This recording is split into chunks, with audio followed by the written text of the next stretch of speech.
Assalamualaikum warahmatullahi wabarakatuh. Perkenalkan, saya Rihanatus Soleha dari jurusan Komunikasi Penyiaran Islam YIN Syekh Nurjati Cirebon.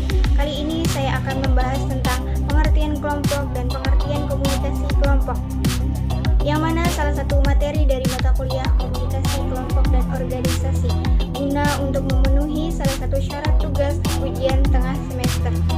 Saya pribadi mengucapkan terima kasih kepada Bapak Babai Barmawi selaku dosen pengampu mata kuliah komunikasi kelompok dan organisasi, juga kepada rekan-rekan semua, wabil khusus kelas KPIB. Langsung saja yuk kita simak materinya. Pengertian kelompok. Kelompok sendiri adalah sekumpulan orang yang mempunyai tujuan bersama, yang berinteraksi satu sama lain untuk mencapai tujuan bersama, mengenal satu sama lainnya, dan memandang mereka sebagai bagian dari kelompok tersebut.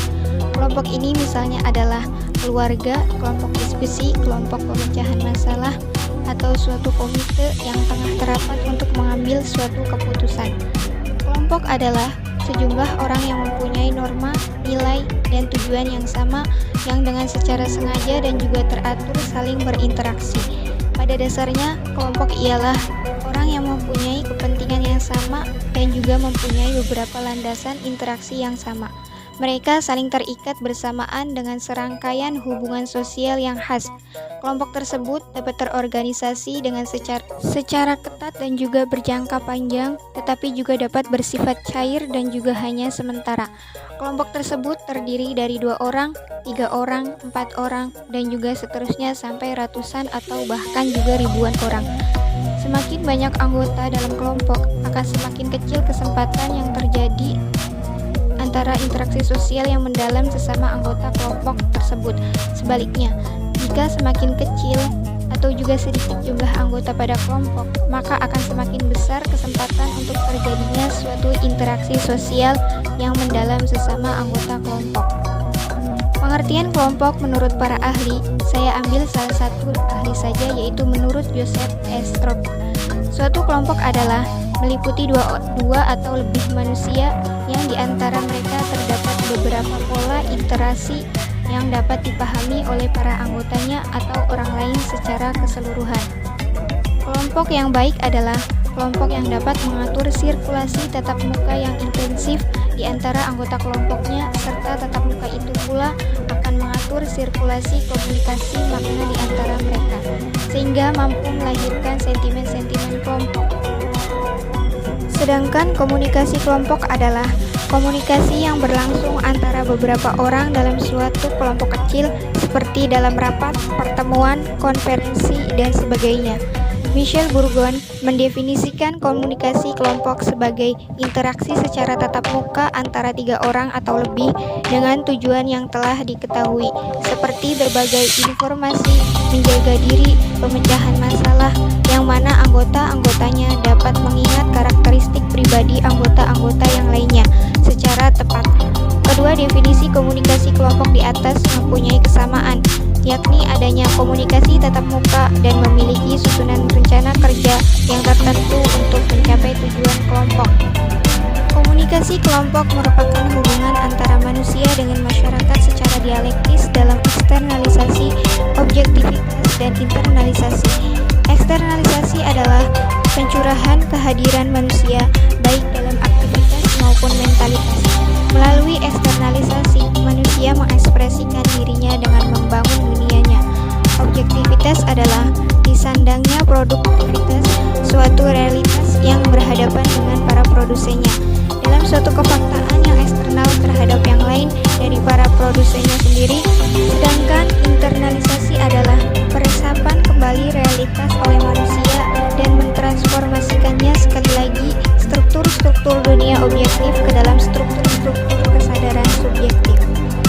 Komunikasi kelompok dapat dikatakan sebagai disiplin karena komunikasi kelompok ini mempunyai ruang lingkup, menunjukkan kemajuan dalam pengembangan teori, serta mempunyai metodologi riset, kritik, dan penerapan.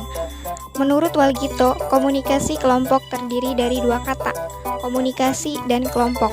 Komunikasi dalam bahasa Inggris yaitu communication, yang berasal dari kata Latin communicatio dan dan bersumber dari kata komunis yang berarti sama, yakni maksudnya menyamakan suatu makna.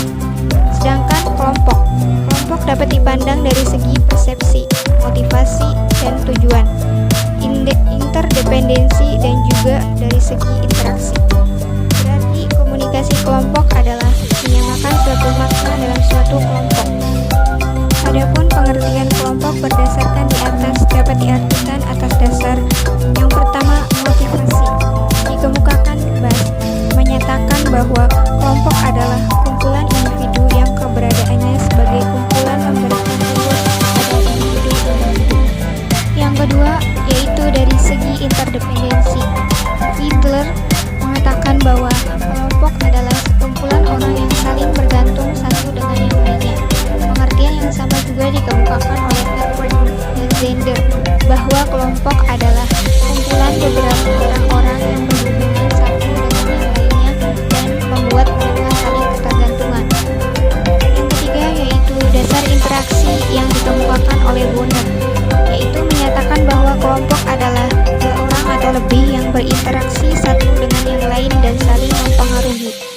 Dari pengertian yang ada di atas, menurut Haryadi, bahwa pengertian kelompok memiliki ciri-ciri seperti dua orang atau lebih, ada interaksi di antara anggotanya, memiliki tujuan atau goals, memiliki struktur dan pola hubungan di antara anggota yang berarti ada peran, norma, dan hubungan antar anggota, serta groupness merupakan suatu kesatuan. Terdapat 4 elemen yang tercakup dalam beberapa definisi tentang komunikasi kelompok di atas, yaitu interaksi tatap muka, jumlah partisipan yang terlibat dalam interaksi, maksud atau tujuan yang dikehendaki, dan kemampuan anggota untuk dapat menumbuhkan karakteristik pribadi anggota lainnya. Yang pertama yaitu terminologi tatap muka atau face to face, mengandung makna bahwa setiap anggota kelompok harus dapat melihat dan mendengar anggota lainnya, dan juga harus dapat mengatur umpan balik secara verbal maupun non-verbal dari setiap anggotanya. Batasan ini tidak berlaku atau meniadakan kumpulan individu yang sedang melihat proses pembangunan baru.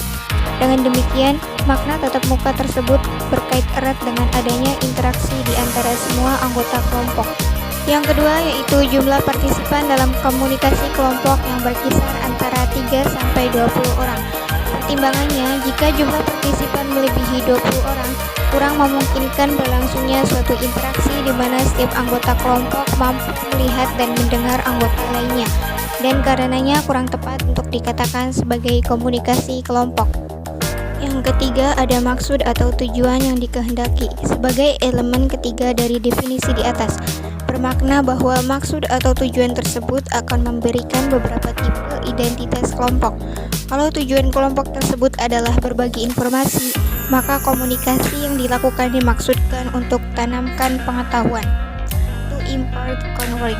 Sementara kelompok yang memiliki tujuan pemeliharaan diri, self-maintenance, biasanya memutuskan perhatiannya pada anggota kelompok atau struktur dari kelompok itu sendiri.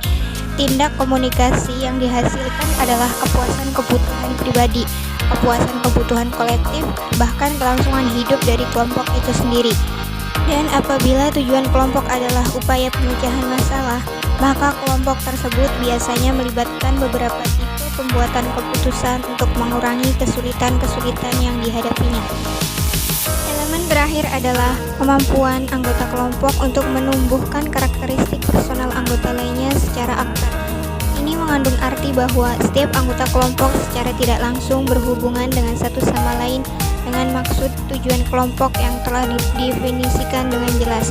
Di samping itu, identifikasi setiap anggota dengan kelompok relatif stabil dan permanen.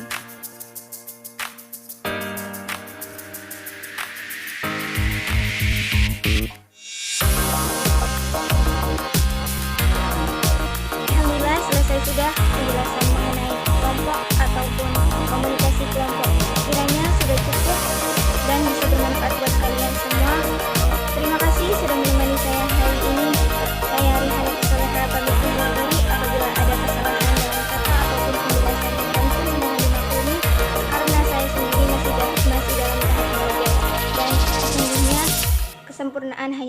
Allah. Wabillahi taufik wal hidayah. Wassalamualaikum warahmatullahi wabarakatuh.